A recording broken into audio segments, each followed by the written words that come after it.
Birodarlar, o'sha ojiza bo'lgan ayolni ba'zida kamchiliklari bo'ladi, xatolari bo'ladi.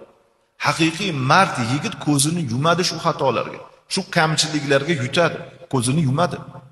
Shunda oxirida g'alaba bo'ladi. Biz o'ylamaylik, jamiyatda yashayotgan oilalarda ikkita shaxs doim ideal bo'lmaydi. Qaysi birdir tarafda kamchilik bo'ladi, qaysi bir taraf uni yopadi. Alloh subhanahu va taolo Qur'oni Karimning Baqara surasining 187-oyatida marhamat qilib aytadi: Hunna libasul lakum va antum libasul lahunna. Ayollaringiz sizlarga kiyim, libosdir. Sizlar ularga kiyimdirsizlar, libosdirsizlar. Er xotinga libos bo'ladi, xotin erga libos bo'ladi. Libos kiyim degani. U nima degani? Kiyim bizni nimadan himoya qiladi?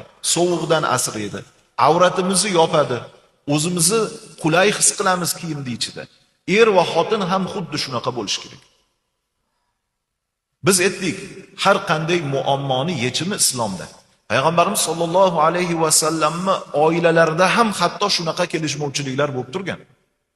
Bir kuni Abu Bakr Siddiq radhiyallohu anhu Payg'ambarimiz alayhisolamning huzurlariga kelsalar, ichkarida tortishuv bo'layotgan ekan.